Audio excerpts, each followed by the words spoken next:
My name is Lindsay Yang, and I've lived my entire life in the United States. For all this time, I've stayed a Singaporean citizen. Over the course of my childhood, visits were every other year, and during Chinese New Year's or summers. One summer in elementary school, I was even able to enroll and spend a week at my dad's old primary school. Over the course of my life, the time I spent in Singapore totals to less than a year. As the years went by and I started to struggle with my identity, like most teenagers do, I began to question what Singapore meant to me. Singapore is a place, a culture, and everything else. I knew it had always been more to me than just a nice vacation or a nice getaway. I had family here. I could speak the language. I was familiar with the cold climate. I even looked like a Singaporean. But from a young age, I knew I didn't belong here. The kids I spent that summer in primary school made sure I knew I wasn't like them, that I didn't sound like them. The academic rigor I observed in my cousins was something I knew I didn't have.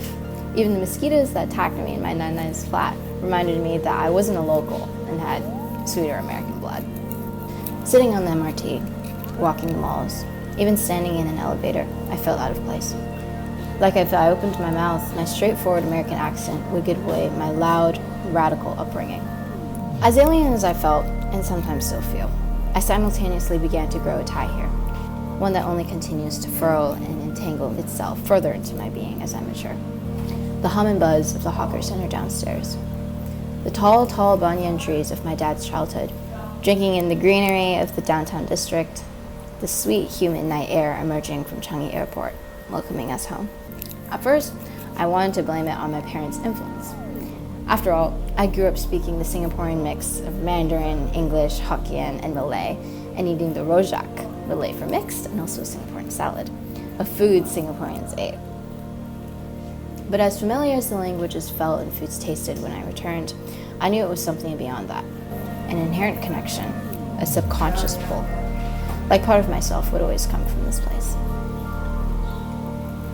I'm 18. I just recently graduated from high school. This is my last summer returning here as a child and likely my last summer returning with my family. This time, I'm no longer shameful of my identity. I'm American, as my accent suggests, but I'm Singaporean, as my language implies, my culture represents, and my heart feels. As I look towards my future, I'm nervous for the unknowns of college and beyond. But at the same time, I'm grateful for the numerous perspectives I've always known. This little red dot is part of who I am. At this time, we'll be showing you a video safety presentation highlighting the safety features of this Boeing 787. During the video, we do need everyone to please remain in your seat. Please fasten your seatbelts. You're supposed to self-swing. Oh, but I don't know why I'm so tight. Okay. You have to use your legs. No, okay, that's good. Okay, I show you. Let's go and do ours. 哇，那个很晒嘞。要喽。那个也不是很不晒。